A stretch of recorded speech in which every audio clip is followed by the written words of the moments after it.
इलाक में पहली मेडिकल यूनिवर्सिटी अपने दरवाजे खोलने वाली है। इजराइल में डॉक्टरों की कमी दूर करने के लिए ये यूनिवर्सिटी हंगरी की डेब्रेसेन यूनिवर्सिटी से सहयोग करती है। नामांकन करने वाले छात्रों को इलात या हंगरी में पढ़ाई का विकल्प मिलेगा, जिसमें वही प्रवेश शर्तें और ट्यूशन फीस होंगी। प्रारंभिक चरण में क्षेत्रीय साझेदारियों की भी तलाश हो रही है ताकि संस्था शुरू से ही अंतर्राष्ट्रीय रूप से जुड़ी हो। तो और जानकारी के लिए अब मेरे साथ डॉक्टर मोशे कोहेन जुड़े हैं। आप मेडिकल डॉक्टर के सीईओ हैं। आज जुड़ने के लिए धन्यवाद। क्या आप इलात की इस मेडिकल यूनिवर्सिटी और इसकी ज़रूरत के बारे में बता सकती हैं? मुझे बुलाने के लिए धन्यवाद।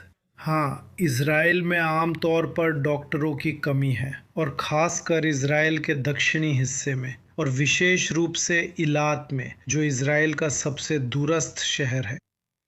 और जब आप डॉक्टरों की इस कमी को ध्यान में रखते हैं, साथ ही ये तथ्य कि जीवन प्रत्याशा, इलाट की आबादी की औसत जीवन प्रत्याशा इज़राइल के केंद्रीय जिले की तुलना में 5 साल कम है, तो इलात में डॉक्टरों को काम करने के लिए लाने का एकमात्र समाधान मेडिकल अकेडमी या मेडिकल स्कूल की स्थापना है। और 4 साल पहले मैं इलात के मेयर मिस्टर एली लंकरे के पास इस विचार के साथ गया और क्ललित हेल्थ सर्विसेज के प्रबंधन के पास भी गया, और दोनों ने इसे अपनाया और मेरे साथ इसे साकार करने का फैसला किया। पर हमने कई यूरोपीय विश्वविद्यालयों से संपर्क किया, प्राग के चार्ल्स विश्वविद्यालय, हंगरी के डेब्रेसेन विश्वविद्यालय, और डेब्रेसेन ने इलात में अपनी खुद की एक शाखा स्थापित करने का फैसला किया। और विचार ये है कि समुदाय के लिए, इलात के नागरिकों के लिए स्वास्थ्य सेवाओं में सुधार किया जाए और ख़ास तौर पर इलात के लोगों के लिए शिक्षा की संभावनाओं को बढ़ावा दिया जाए और इज़राइल के सबसे दक्षिणी हिस्से को बेहतर बनाया जाए। यही मुख्य विचार है। हमारा लक्ष्य एक प्रतिष्ठित इमारत बनाना है जहां संकाय संचालित होगा, और इस इमारत के भीतर हमारा लक्ष्य एक बायोटेक सेंटर बनाना है जो चिकित्सकों या भविष्य के चिकित्सकों को नए विचार, हाईटेक विचार लाने की सुविधा देगा। और हमें विश्वास है कि एलात न केवल बेहतर स्वास्थ्य सेवाओं का केंद्र बन सकता है, बल्कि शायद इज़राइल की अगली सिलिकॉन वैली भी बन सकता है।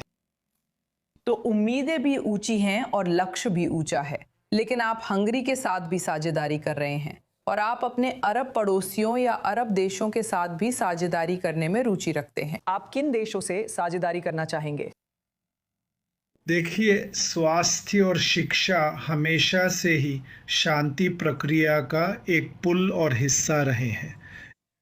तो हमारा मानना है कि पड़ोसी देशों के नागरिकों को इलाक में आकर पढ़ाई करने का मौका देकर हम मानते हैं कि ऐसा करके हम शांति प्रक्रिया और अब्राहम समझौतों को मजबूत करेंगे और इसे इस क्षेत्र में फलने फूलने का मौका देंगे।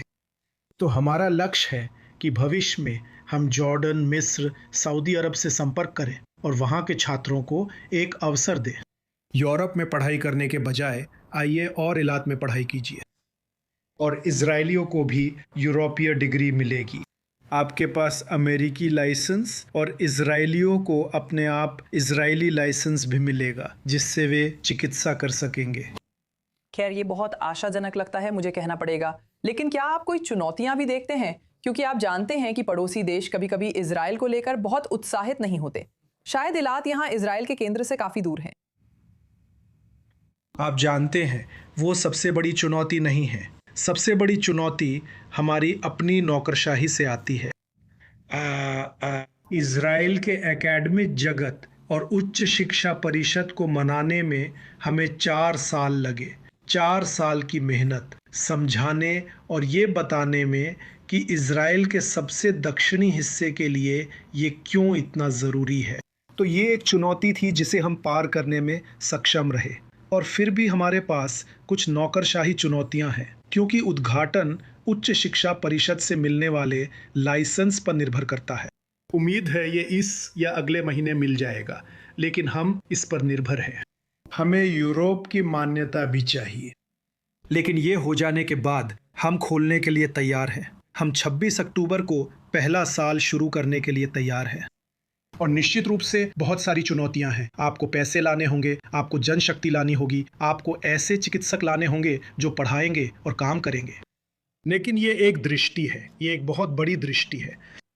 और ये दूरदर्शी परियोजना जब एक दिन साकार होगी और हकीकत बनेगी, तो हमें विश्वास है कि यह पूरे क्षेत्र को बहुत सफल बना देगी।